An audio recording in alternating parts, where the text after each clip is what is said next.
Hello and welcome to the Today is Your Day show. I am your host, Jonathan Davis, and I'm so excited and elated that you decided to join us today. I am so pumped about our guest today. He's going to be bringing some nuggets and great conversation that will really bless your life. So make sure that you have your pen and pad ready. I know I have mine because I'm ready to learn here and discuss some things that we may not have been discussing in our lives, but we need to make sure we have those conversations. So let's start with prayer as always. Lord, we thank you. We thank you for this time of coming together to talk about things that some people may have or be going through in their lives. Lord, I pray that something heard today, maybe a nugget to help them heal, to get to the next level, to even change their life.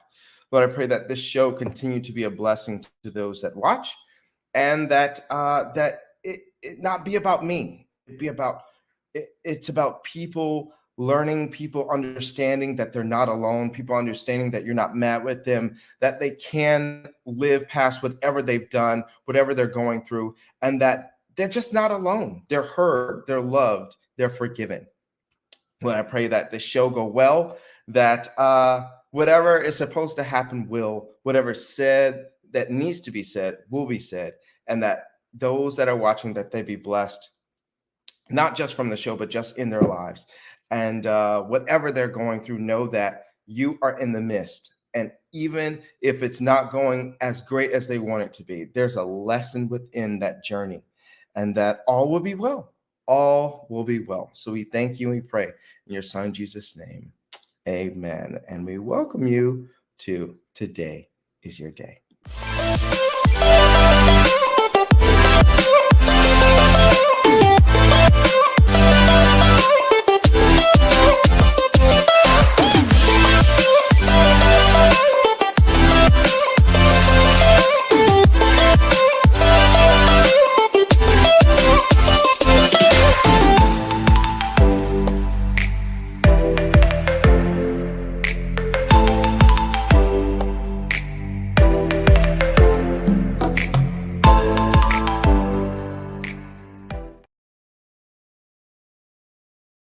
Today is Your Day show. I'm again your host, Jonathan Davis. And just for a few announcements, of course, Davis Consultants, what do? We do life coaching and mentorship. We do business consulting and business coaching and ministry consulting as well. Listen, if you have an idea, you haven't even started the business, but you have an idea, I will walk you through strategy and a plan to help you get your business started.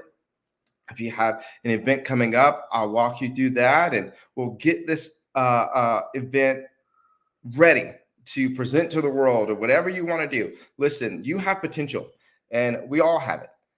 Sometimes we just need someone to bring it out and walk us through that process. A lot of us don't realize how much a coach or consultant is so important to our lives.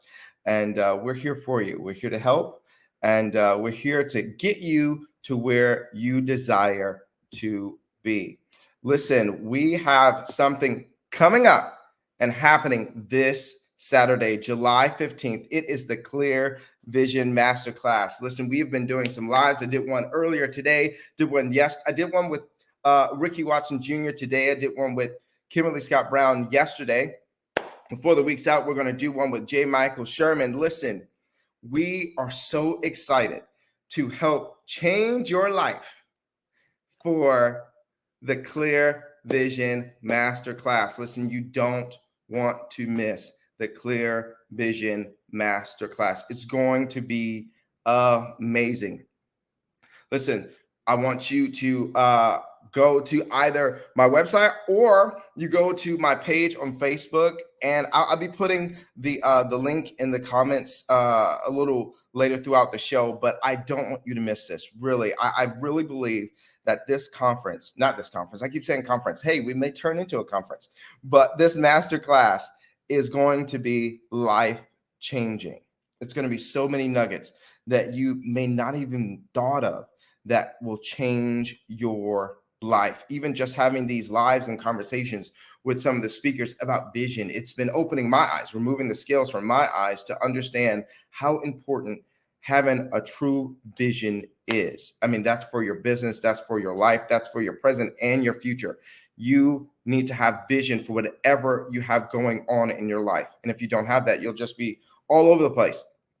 So make sure that you register now for the Clear Vision Master Class. You don't want to miss it. I promise you, you don't want to miss it. I want to give a shout out to our main sponsor, the YouTube channel, The Proclamation 101. They study the word with us on The Proclamation 101. They have great programs going on. You'll learn Bible basics for daily living. I have been a supporter of them since day one, and I've learned so much. And I'm so grateful that they thought so much of this show to become a sponsor. And so listen, stop what you're doing after this show and go to YouTube and subscribe and like The Proclamation 101. You will not be disappointed. They do an excellent job. And I promise you, the programs that they have are amazing. They may be having one coming up, and you don't want to miss it. And as soon as they go live, you'll get that bing, and you'll be ready to sit, watch, and learn. Now, those are our announcements. Let's hear our Today is Your Day moment. There's something that all of us have done, or some things that we've done that we aren't proud of. A lot of us are carrying around the guilt, the regret, the shame, acting as if the job or the thing that we did is on our chest or forehead. But I want you to learn to practice self-forgiveness. Of course, forgive those that have hurt you, but we play a role in things as well. And I want you to take some time, sit and think, okay, I did this or I did that. I could have done this a lot differently. But you know what? That was the past. And I forgive me. If you got to look in the mirror and do it. Look in the mirror and say, you know what, Jonathan, or whatever your name is, I forgive you. You can do better next time. You will. Because I believe in myself. I believe in you. And so let go of that regret, let go of that shame, and learn to practice forgiving yourself. It is life-changing. Because I know somebody watching this has been holding on to unforgiveness of themselves for years. Let it go. It's over. No one's thinking about it, and you shouldn't either. Forgive you. Today is a new day. And guess what?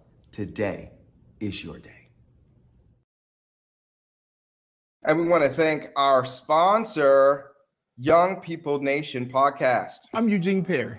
I'm Donna Perry, and we're the host of Young People Nation podcast. We know that mental health is way too stigmatized. Young people are hurting. They are in dark places, just wanting to feel heard. That's why we're bringing no judgment conversations with the guests who have been there, done that, and want to share their experiences in an environment with transparency, healing, and safety. So tune in and subscribe wherever you listen to podcasts. And just remember, there's always hope.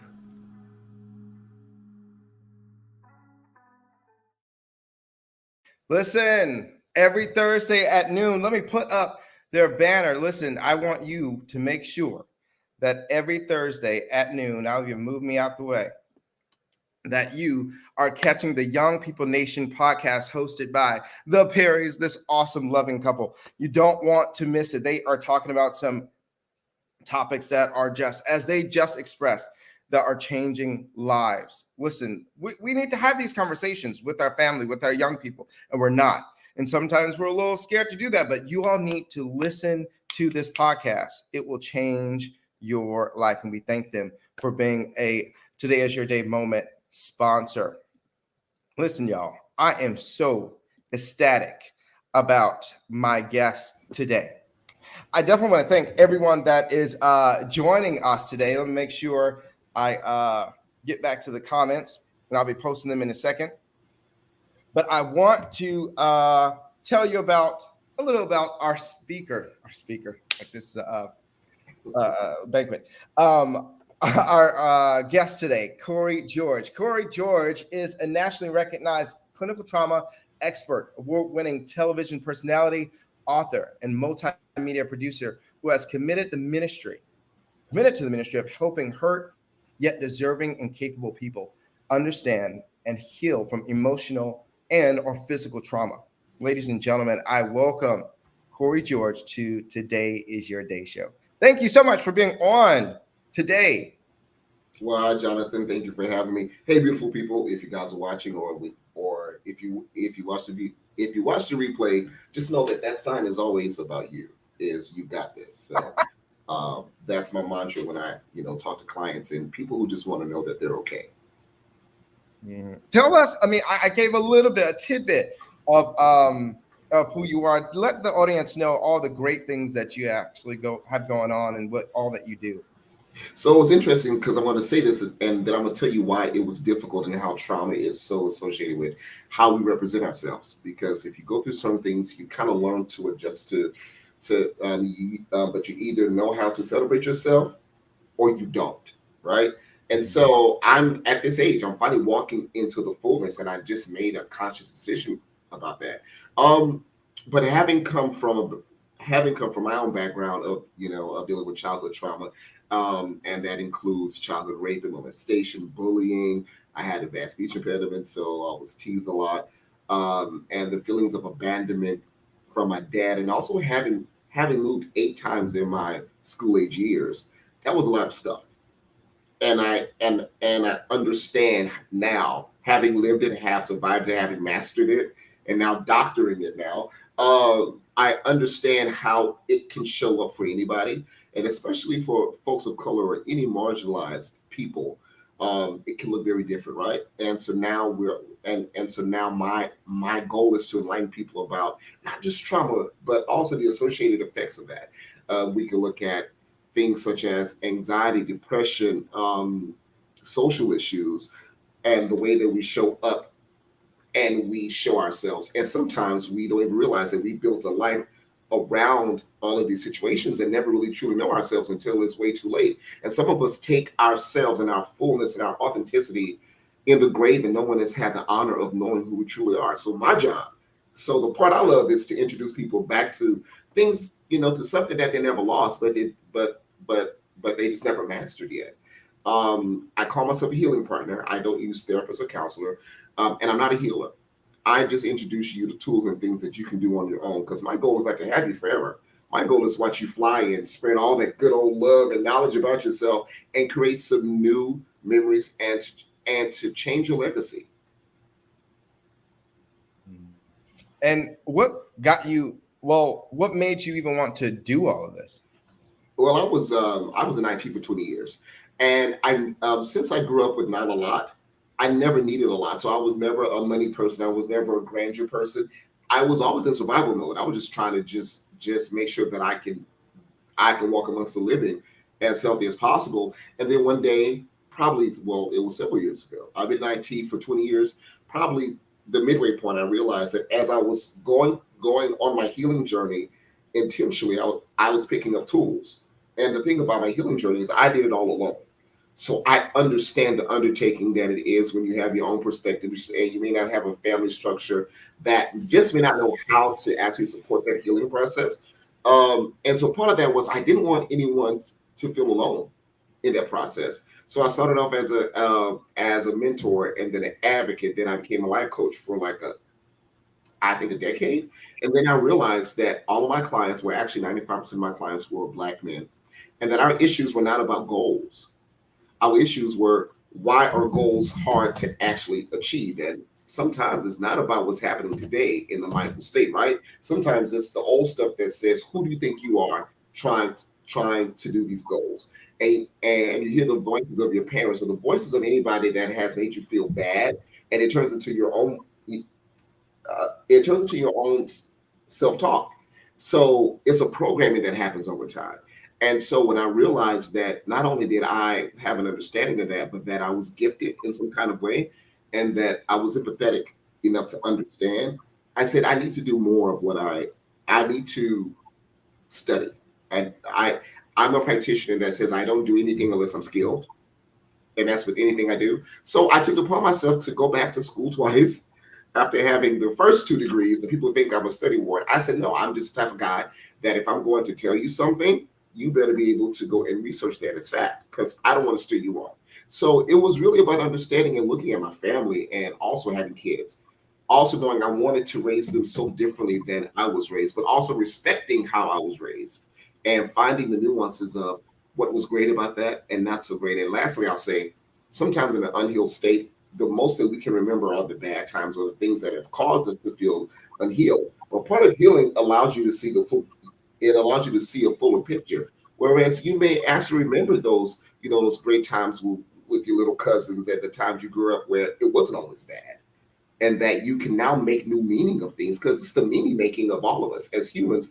We need to make meaning of things. And if we don't have answers, we assume. So I want to give folks the answers and give them the option of what they hope is the best answer for them. That's awesome. Which is needed greatly. Yeah. Greatly. I think a lot of us have so many questions and we're carrying so many things and we don't know what to do with it. We don't know what to do with it. Yeah. Well, the power of perspective is monumental. There are times I still sit in my stuff because I think healing is a cyclic journey. People come to me and say, I want to feel normal. I don't use normal in my practice because what's normal? That's a societal thing. And usually for us, what's normal is what's dictated by the white race. I'm going to be honest. So our normal has never been dictated by what we thought. It's been a derivative of what we thought was normal. So let's take that and let's make it suitable for us. But what if we create our own normal? As long as we're safe and as long as we take care of ourselves and others, do what you feel is best for you. But sometimes we don't know that because we're so conditioned on so many levels that my work in trauma is not just about dealing with the issue, but also how the issue showed up in your life, how the issue may have altered your marriage, how you raise your children, how you and your parents talk, how you and your friends are, because these things can impact every single facet of your life. I want to make sure that we understand that it's a conversation with all of us. So if y'all hear something, have questions, please dive in. We actually have one. I see it. Scott, what does it mean to sit in our stuff? Okay, very quickly. But when you get that feeling like, and so let's say it's a positive change, right? Let's say you got offered something and it's a big deal and you start questioning yourself. Then you get the discomfort. It's that pit of your stomach where you get a little nauseous or you get a little, flustered. That's the same thing that happens in negative change. So change itself usually is very hard to deal with. And sitting in our stuff says, why do I feel this way? If this bothers me, if I'm so highly triggered, why is my reaction that way? Sit in that stuff and ask, is that reaction as appropriate as I think if I replay what's happening? Because sometimes in the mindful state, we're not even mindful. And in most cases, we have broken our reality and it's triggered an old memory. So we respond the same way we did when the memory happened. Or in some cases, we find that we then respond in a way that now we can think that I can defend myself. So I'm always defensive. So you see people who are always on the fence, always defensive. Sometimes it's because their mindset is, you got me when I could not help myself, but I'll be damned if I let you do that now. So you may see people as violent or people who are always trying to start stuff. No, they're actually trying to be the one in control. It just comes off in a certain way. So this is the fire I try to calm at people. What's the why? And the why can take a while, because if this is what you're used to thinking, who am I to tell you to unlearn that, right? So it's a lot of unlearning. Who am I to tell you that the way that your parents reared you is absolutely wrong? In that area, they failed you. And I'll tell people, your parents may be great people, but it's okay in that sector that they didn't do you well. But you can unlearn that if you know that what is being produced is not what you want. Period. Mm-hmm. It is not what you want to have happen. You have the power to change the why.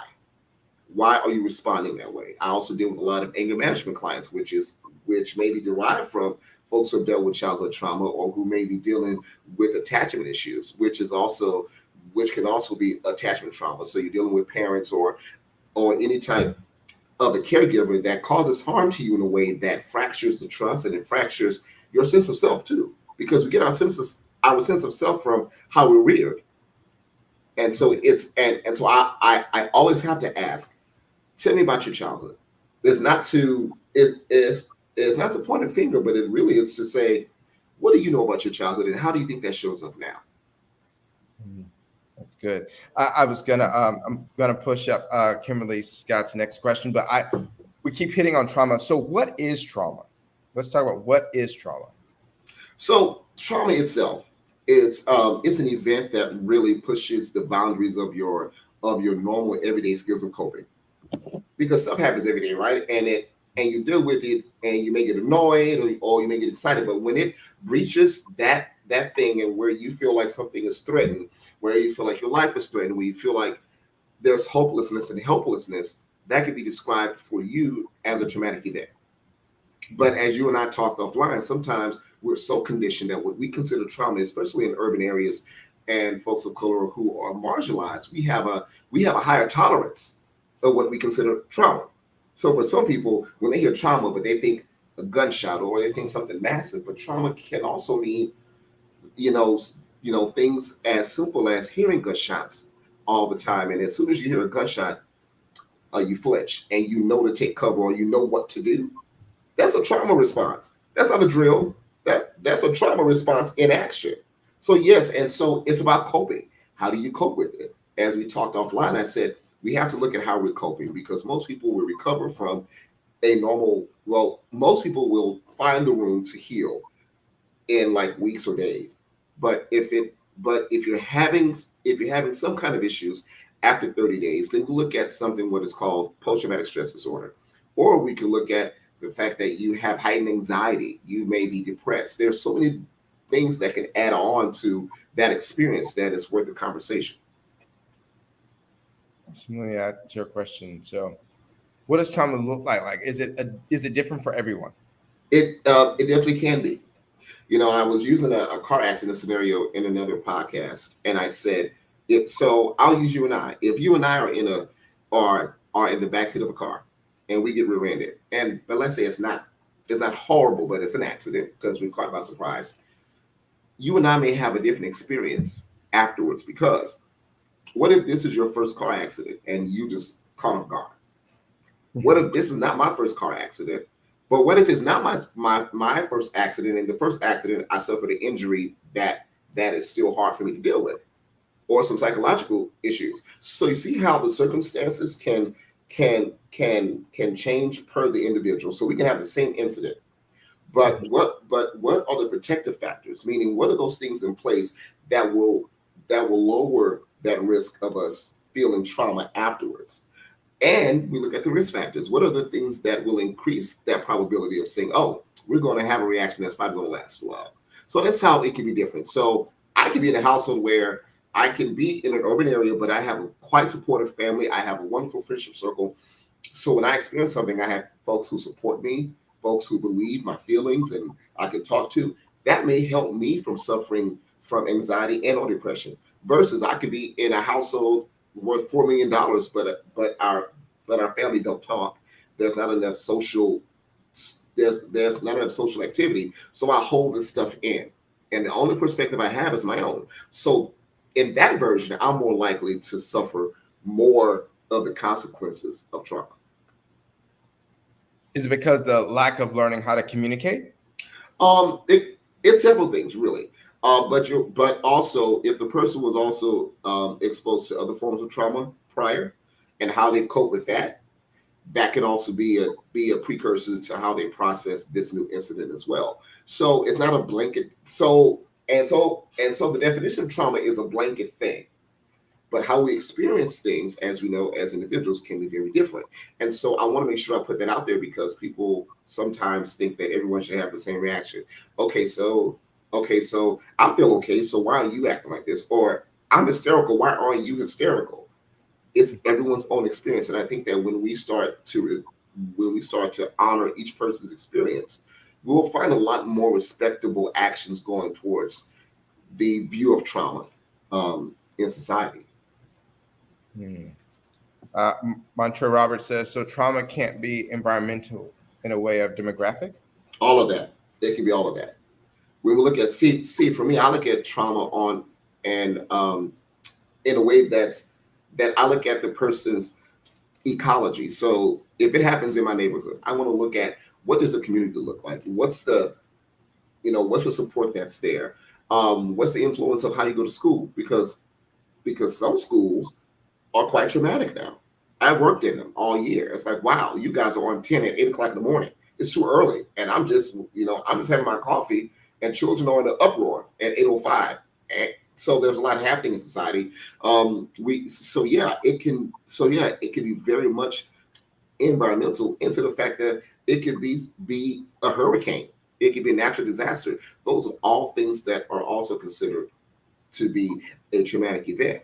So it's not just, oh, I got shot or I got stabbed, I got robbed, I had a personal crime, a sexual crime. No, it can be the fact that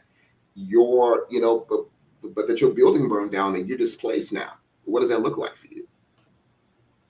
I think a lot of times we put, as you broke it down, that we put this trauma in a box. Like it has to look this way. I mean, trauma doesn't always have to be like this big thing of the reaction, but there's so many different things that, as you said, like a person can be like going crazy and the other one's like, okay, why aren't you doing that? I'm feeling crazy. Why aren't you feeling crazy?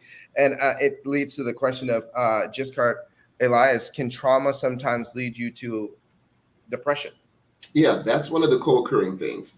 We will look at PTSD. We can look at, extreme anxiety, depression. We can look at other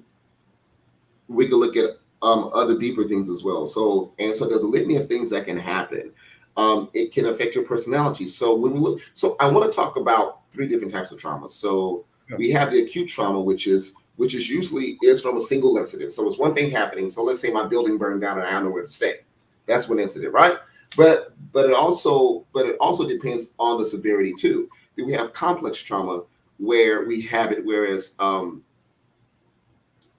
it's a trauma that happens over time. So we look at domestic violence. We look at child maltreatment, and well, actually, that's not complex. That's something else. That's chronic. But when we look at complex trauma, this is usually when there's multiple traumas over multiple times, and also if it happens in your childhood, and this is where it's important because our personality is formed at a very young age. So if you have trauma that's happening as your brain is constantly developing, you may believe by the time that you're a teenager or adult that that's your personality, that how you respond, how you behave is your personality, and it's not.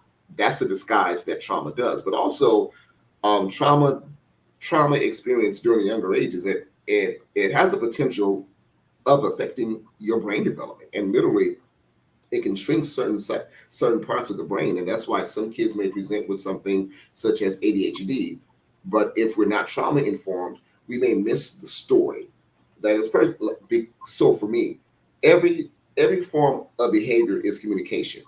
So instead of me running to a diagnosis, I want to find out why that behavior, why that reaction, why that response. And I may have a fuller story for someone who may not be as prone to do that in my profession because I specialize in trauma and stress disorders.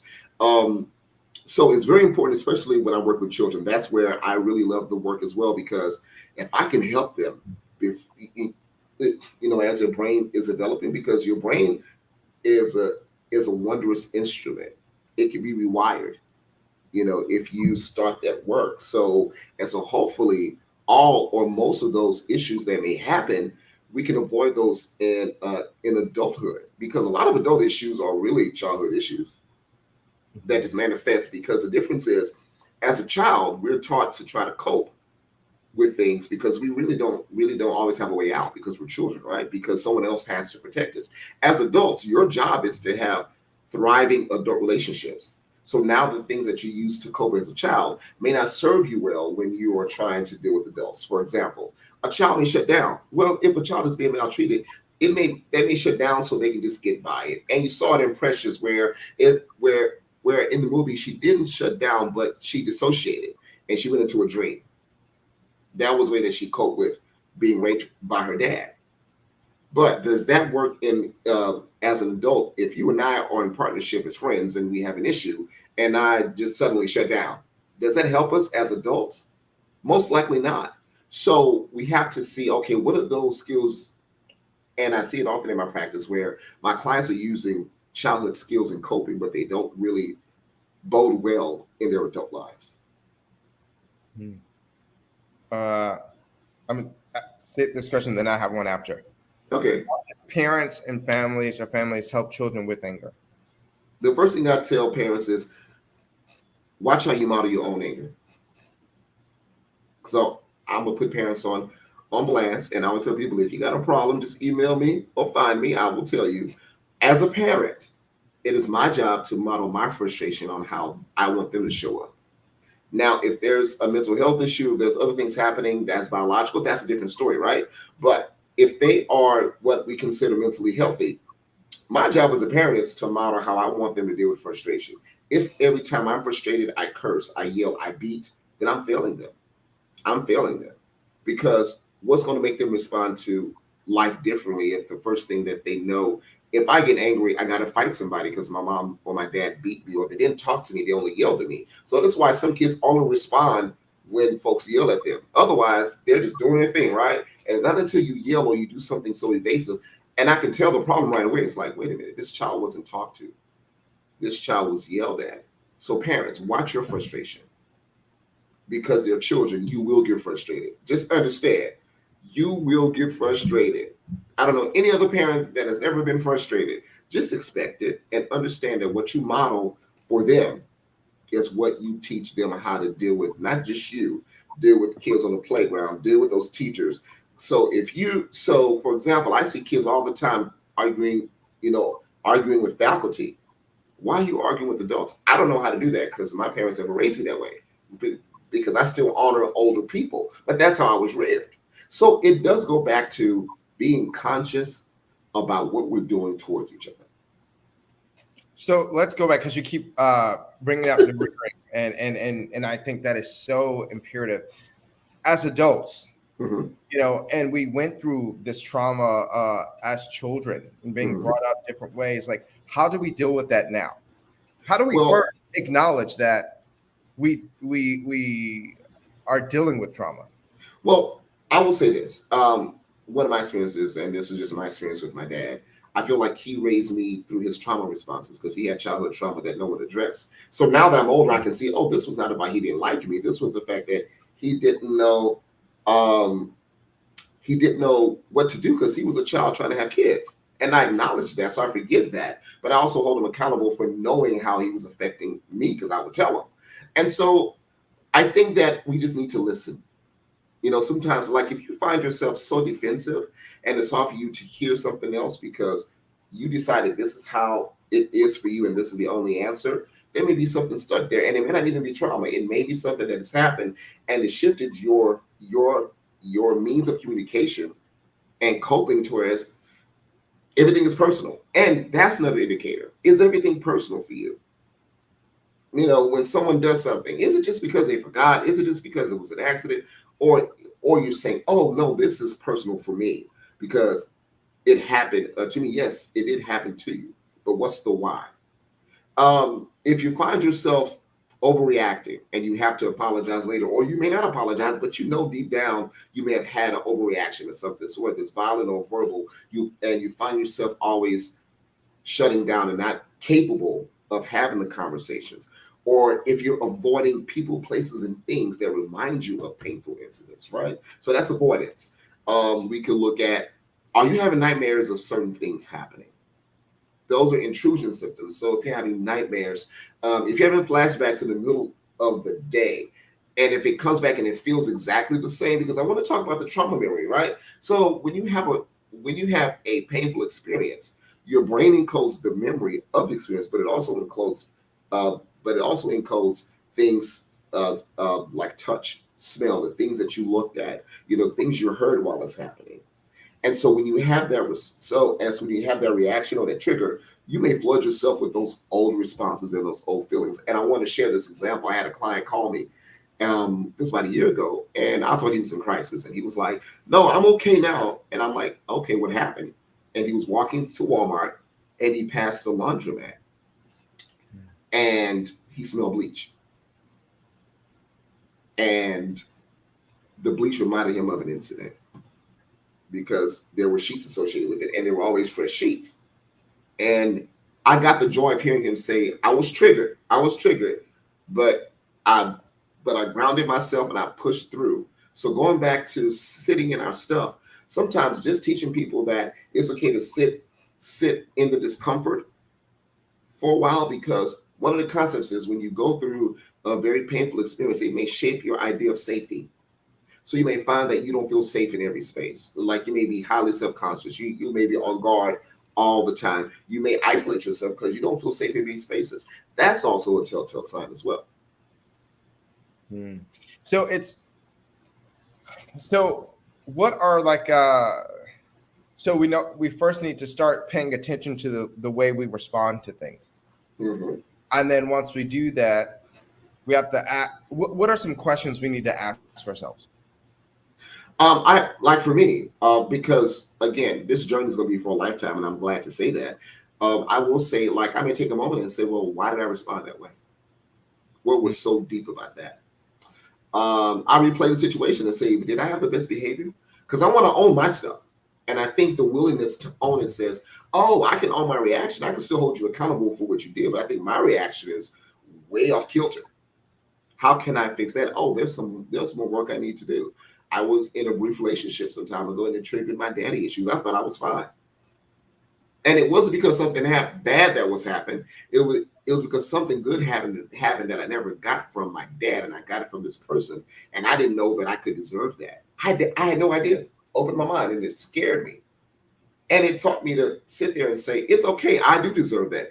And there was a proclamation I said today. I was lying down today, and I said, do not allow the things that people deprived you of shape what you feel that you deserve. That's good. I was deprived by people who couldn't do it. That didn't mean that I didn't deserve it. But what happens is when we don't get the things that we need, and I will go into something much deeper in just a second, we start shaping our expectations based on, I don't want to be failed again, so let me lower my expectations. So when you look at why you get in relationships with certain people, is it because this is a person for you, or this is the safest person you will date? Let's be clear. Some of us date out of safety.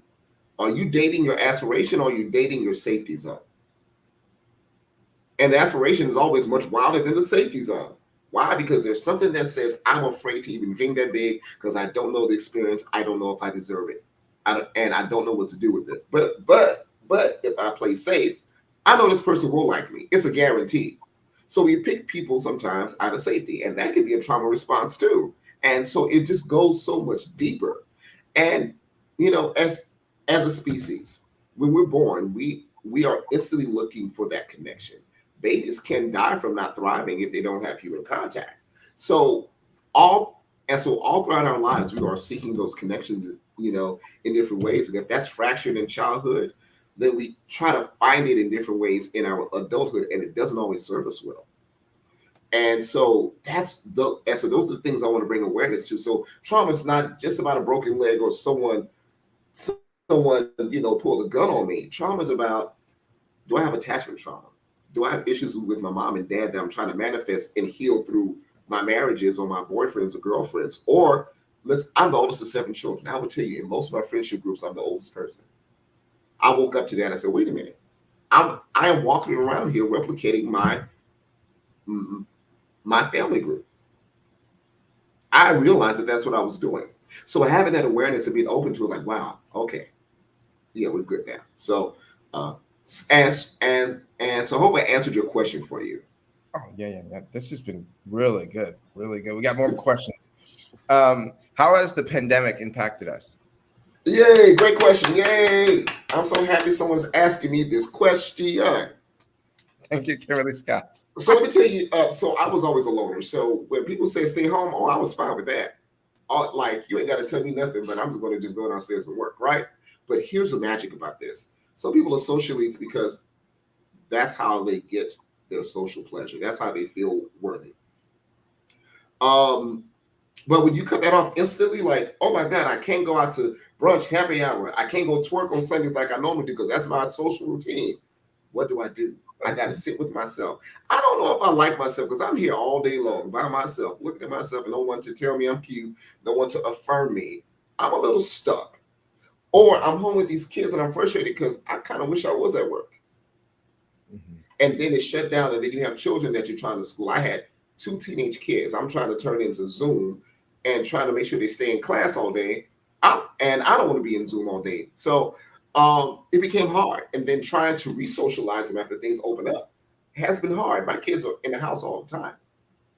And sometimes I have to make myself go out the house. So it can be traumatizing because for some people, also, people who are dealing with maltreatment and abuse, they're now sometimes forced to stay with their abusers for a longer time. So some people come out more traumatized. So those are just some of the ways. And we have social anxieties now, whereas we now kind of find ourselves washing our hands more and watching who we touch, and we don't hug as much because of remnants, especially if you had people pass away or were very sick, or if you got very sick during during that time, you still have those memories. So part of you is paranoid. So those are the major ways that it can affect us. And I think they're still affecting us. I mean, we're years out.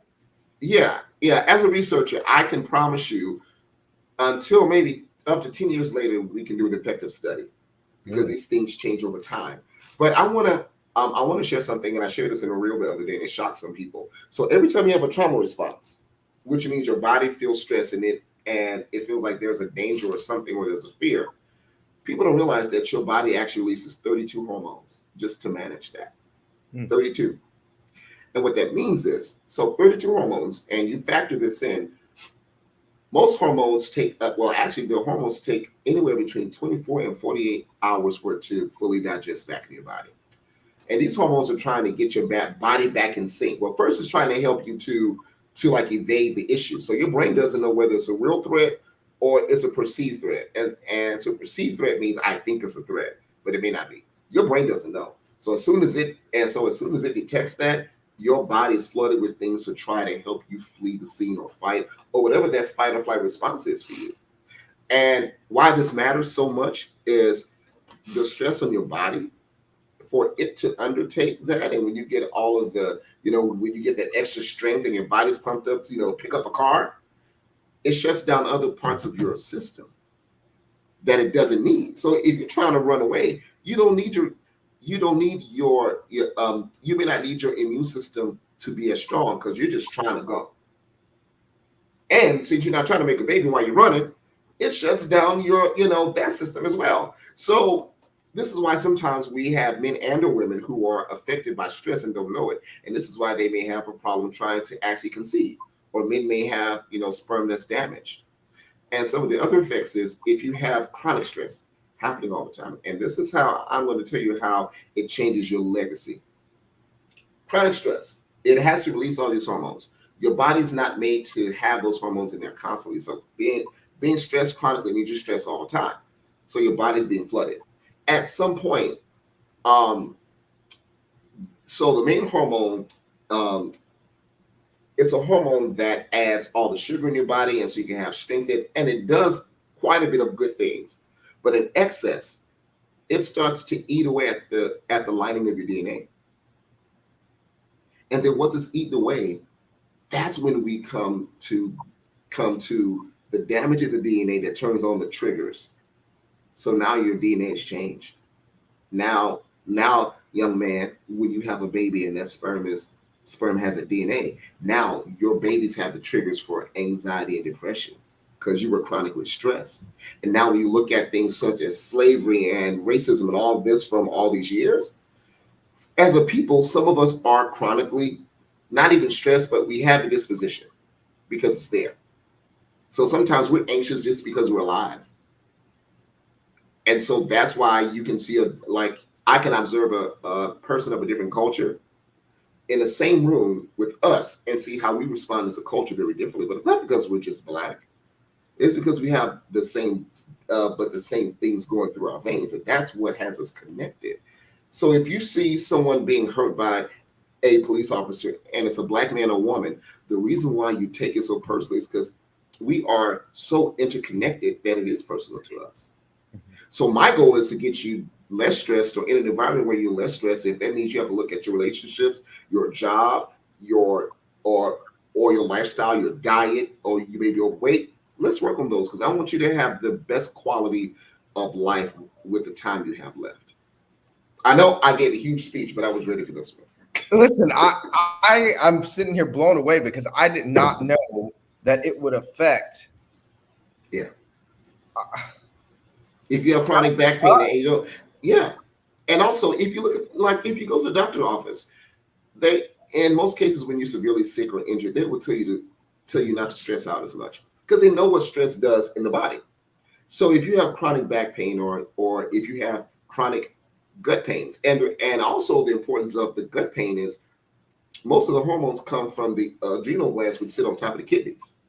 So when you're stressed out, when you're stressed out, your kidneys are on overdrive because the adrenal glands are right on top of it, and then your body has to process that all over again. So it excretes it, and it's supposed to be for a short time. Because if you're under a threat, you're supposed to fight, flee, or run, or whatever. But if it's a constant stressor, you just get used to being stressed. And also, lastly, I'll say about this: because of those hormones, you may find that you become such as pre-hypertension or pre-diabetic simply because you're constantly stressed, not because you've done anything different with your diet or your body size is the same. You look fine as hell. You go to the gym and you're knocking it out. You're taking the pictures. You're shirtless, got your six-pack, but you're still taking insulin though. Then I'm gonna ask you, what's your daily life like? What are you thinking about? Let's talk about your childhood and see if that's still showing up, because you may have trauma reactions that you don't even know that you think are daily reactions or normal daily reactions, and they're not, because it'll fool you. It'll make you believe that that's what you're supposed to feel. This is. I hope you all are taking notes. I know it's a lot. No, but it's good. It's good stuff. More questions. Just card Elias. Can we say that every one of us has a kind of trauma? I will say that word is used kind of real often, like the word lit. It's and so we look at statistics. Not everyone will experience a traumatic event. But there's a large number that will. And again, it's about perception. How did that make me feel? How did that make me feel? So the event has to be paired with how did it make me feel. If you're fine, like if you see a dog get hit by a car and you're fine, you're walking on and riding your bike, you're fine. But if you're a dog lover and you just pass out crying, oh my God, so see how it can be different. And most people actually recover on their own because we have a lot of resilience. But the reason why I don't like the word resilience is the only reason why resilience is there is because there's a stressor. Because if you don't have to be resilient, it's because you're not stressed. So sometimes that's why other cultures may not have as much of their resilience, because they don't face as much stressors. So that's how you can kind of tell where culturally things will look different as well too. Another question from Proclaim the Word. Anxiety is huge in young people. How can we address it? Anxiety is only this thing of this impending doom or fear. And it could be the fact that if they've had experiences, and so let's say in their neighborhoods, because some of these neighborhoods still, they still ain't popping yet. They're still doing some things that they would do, well, actually worse now. I always tell people, when your child leaves that door, unless you know, and you can see them outside that door going to school, or you can see them at the bus stop, we don't know what they have to deal with at the bus stop, on that bus with kids that they have to go to school with. We don't know what they deal with when they get off the bus with the teachers. I've had kids that felt like they were targeted by teachers, and I felt the same way after I kind of sat in. So if we don't know those stories, and what I tell people is talk to kids about their day. I've had this habit for years where I ask my children, so how was your day? But that's a closed-ended question though. Now the open-ended questions is, I'll say, so what was the best part of your day? And what was the worst part of your day? And this is something that my kids didn't even know that I was doing. Who's your favorite teacher? Why is that your favorite teacher? What's your favorite subject? Why is that your favorite subject? What's your worst subject? What's your worst teacher? And here's the reason why those are important. Your child may not like that class because something's happening in that class. So if you do the fishing, okay, so you don't like that class. So why? Is it hard work? Is it the students? You feel the teacher's not teaching? And I'll get my answers, but it's not so evasive where, I have teams. So I'm not going to just go dive in, because sometimes they're but they're quite protective.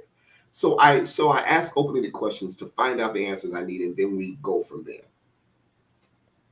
I find that actually very, very imperative. Just having that communication Mm-hmm. with your children. So I am always open with sharing. With growing up, I dealt with bullying very heavily Yeah, in school, and so I didn't realize that was the reason, but I would be nauseous come Sunday night around 9 o'clock. Every Sunday, if I that's knew what it was. Monday, I would get nauseous. That's what it was. Yeah. Yeah, that's what it was because you knew what that was anxiety. That's how your anxiety showed up. And because you knew what was going to happen, or you knew the probability of something happening, and then ask yourself, see, and so I became a dad at 30. I'll be 50 in 45 days. So my kids are 19 and 16. So when I chose my kids, I said, I'm choosing these children and I'm going to do, and I tried to be not excessive because sometimes we want to overcompensate for what we didn't have growing up. But I try to have a balance of letting them learn by living, but also being fairly inquisitive from an early age. I was reading like even in daycare, I was asking how was daycare. So it was a matter of training them at a young age that conversation's okay. I'm not waiting until 12 and 15 to wonder why my kids can have a conversation. Well, because I never talked to them, I yelled at them. Mhm. And yeah, there are times I get rightfully teed off. I do. And then sometimes I gotta say, listen, I'm gonna go watch Golden Girls so I can just calm myself down. I'm gonna come back. And then we have a conversation. And sometimes they teach me things as well. So I think the exchanges, the whole thing of kids not seeing, well, kids seen and not heard has always failed them. But thank you, Miss Scott. That whole thing of kids seen and not heard has failed me. I was raped and molested in my own family for 6 years. Nobody knew until my first book was out at 30. And yes, it is hard not to be. It is hard not to be a helicopter parent because we know the things that are out there now, all the temptations. We have social media. Also, look at your kids and talk about social media. Talk about the exposure. Ask them what's the influences that they have and what's the inspiration. Like if my child is dressed a certain way, and so what inspired that? If they're having a sad day, because you can get on social media at any age and feel like you're not enough, body wise, money wise, asset wise. And I always tell my kids, even on my social media, I show you what I want to see. Like I show you what I want you to see, but my whole life is out on there. So understand that what you're seeing is people wanting you to feel a way about their presentation, and it's not always true. So for somebody that may have just come on, can you give like a brief, not a self-talk, but something that that conversation they need to have with themselves, not only to realize, hey, I've been dealing with trauma, but how do I walk myself through this? Again, sit back, and sometimes we break reality because, again, if you're triggered, that's usually a sign that you're not in the moment, that you're responding in the moment with yourself or the thing, but your responses are not from the moment; they're from the past. And sometimes we're hypervigilant. And I say to step back and ground yourself. If you take deep breaths in and out slowly, that activates your brain. So this is a biological trick. Your brain is activated to start the relaxation process by deep breathing, especially when you breathe out. If you do deep breathing, and I tell people to try to picture their best selves and their best environments. So you start to relax. You can look at something on the wall and say, okay, I see something on the wall. So that brings you back. That brings you back into your reality. So now you can have the conversation. And again, my self-talk is, why did I respond that way? Why is that so deep for me? Is that appropriate? And was the outcome something I favored? Because if you have to apologize quite often for your reactions, so you want to look at that. And so Ms. Scott said, if you take deep breaths, it will reset the brain, but it also starts the whole process of your body going into homeostasis, which it says we need to get the heart rate back normal, blood sugar back normal, the pulse back normal. Everything that the body says this is normal for this body, that's what that does. And also self-talk is important. And then after that, I always ask people, what is the quality of life that you've always wanted? Because here is two words that people get, fouled up on. The only reason why something is called a fantasy is because you think it's unachievable. So some of us, our fantasy is a quality of life we want. Our goal is merely is just survival. But survival is a C average in my book. That's like a Subway sandwich and no bread. You know, that's like you just making it. But let's move some of these fantasies into goals, because your fantasy was shaped on the fact that if I try to do that and I don't make it, I'm disappointed, or I don't know how it feels. But that's okay. So I try to move my clients out of fantasy and say, where do you want to be? Because your fantasy of having this is actually, that's achievable. But we've shaped our responses and we shaped our dreams and goals and our whole lifestyle around something that has hurt us or something that we haven't fully processed yet. And we don't always know it's hurt. We just know I've learned how to respond this way. Montreal Robert says, is that similar to mindfulness therapy?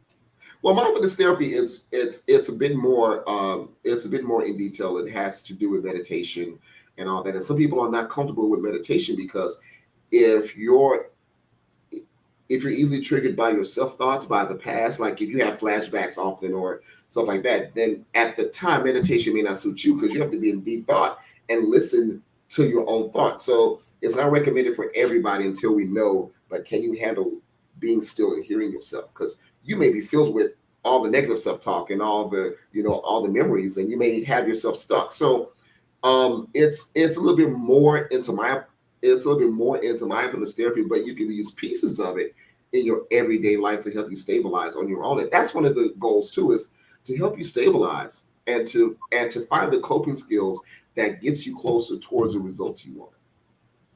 Awesome. Now, for those that want more of this, how do we get in contact with you? How can we be a client? Tell us. Very simple. It's CoryGeorge.com. CoryGeorge. So there's no E in Cory.com. All of my handles on the social media platforms I am on is Cory George Cares.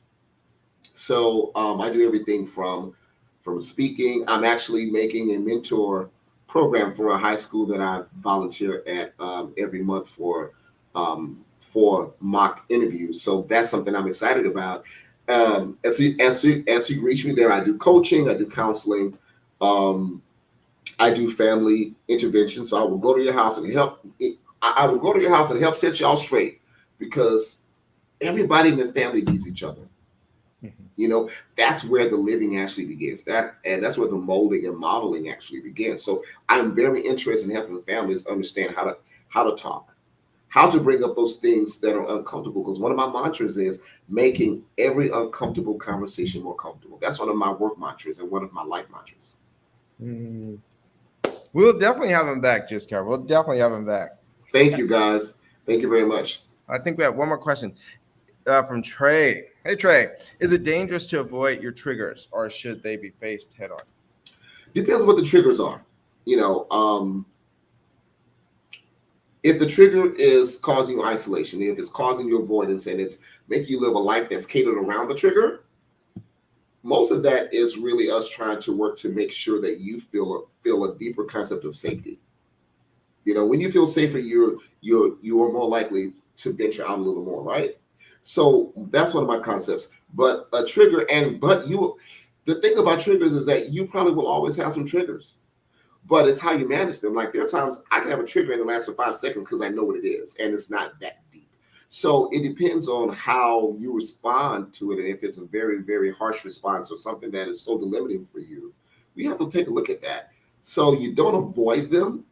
We have a way, and so I call this, well, not I, but it's called exposure therapies, where we gradually introduce you to some of those triggers, just in a gradual way that's safe enough for you to know that you sit into the graduality of it for a while, and then you become more comfortable knowing that you are safe until you can probably face most of them, because life does change for some people where it's never the same again. So not to say that you can go into all of those just easily, but we try to help you face those. That is awesome. You have been given some nuggets. Listen, I said it before. I put it out there, and I let people know that, hey, come with your paper and pen, because I'm so glad they had questions too, because these are the people that are asking specific questions, and these are the best way. It's the best way to learn what you need to know. Yes, yes, yeah. So thank you guys for bringing the questions. And thank y'all for Oh, being a participant. Go ahead, say something. oh no, I was just reading the comment that saying you're triggered has become fashionable now. So I'm the type of person that when I see things online, unless it's dangerous, I don't comment. But yes, there are certain things that are so cliche and they're dangerous because just because I have a negative reaction to something you did that was foul, that doesn't mean I'm triggered. That means I'm having a rightful negative reaction because you did something that you should not have done. Is that a trigger? No, because a trigger means it's no. Because let's put this on paper now. Usually, a trigger is based on something that reminds you of something that has happened and you have an adverse response. So if you're rightfully upset about something, you're not triggered. So I don't like that word being used, or like everyone has trauma, or like people make it so general that it makes it hard for folks to seek help because someone is relying on the words you say. And if you're an influencer, influence in the right way. Like I don't talk about something I don't know. I don't vouch for something I have not learned. Awesome. That's good. Again, thank you so much. Again, if you all want to connect with Cory George, you go to CoryGeorge.com. Mm-hmm. And of course, you can find him on all the social medias. Same name. Yep.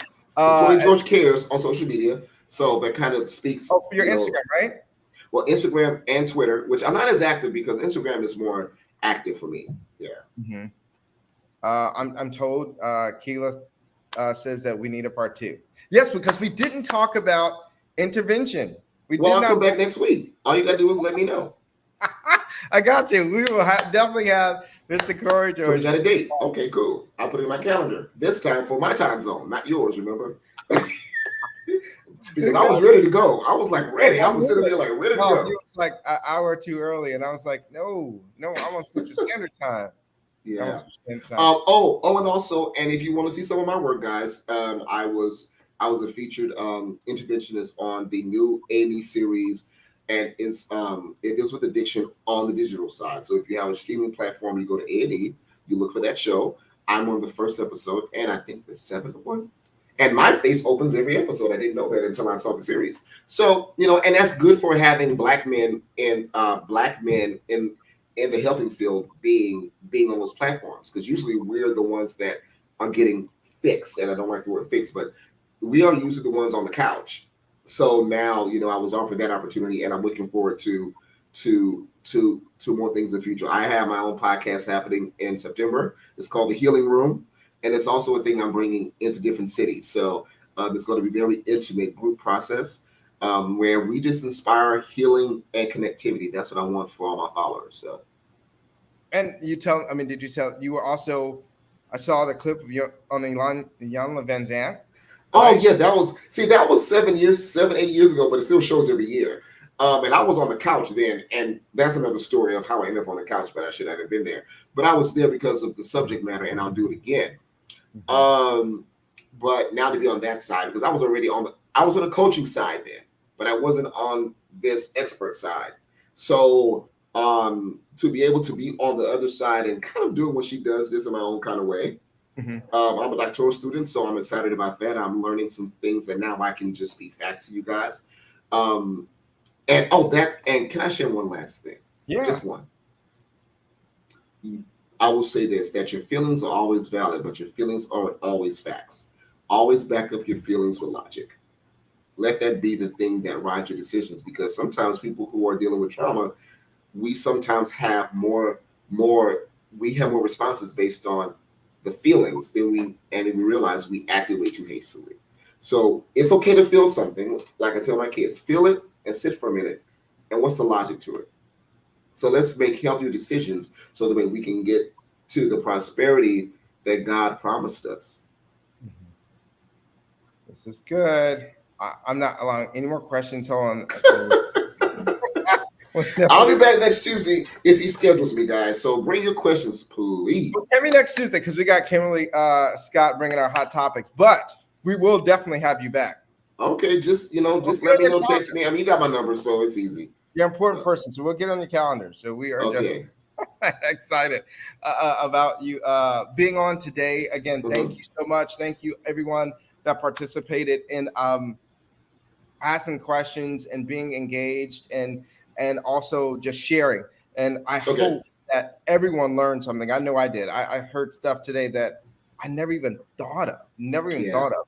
That's the And, joy of it all, is that, as a people, we've had to adjust, and we've had to cope. So to be able to sit in this chair and be able to enlighten, and hopefully you guys will go into your own research and figure things out. And listen, as long as it's scholarly, it's a good source. But be able to look into yourself, and hopefully I've inspired you to think for yourself. Meaning, after this, what do I want for myself? Where am I now? And is it the life that I want, or is it a life that's safest for me now? Because safe doesn't always mean great. It just means Right. there's a limitation. And so you may be the superstar. We just haven't seen you yet. That's right. That's right. Mhm. Thank you. And we'll be back with you very soon. Very soon. So, and all that are watching, please make sure you be on the lookout for the next show that we'll be having. But again, remember, it doesn't have to be your birthday to remember that today is your day.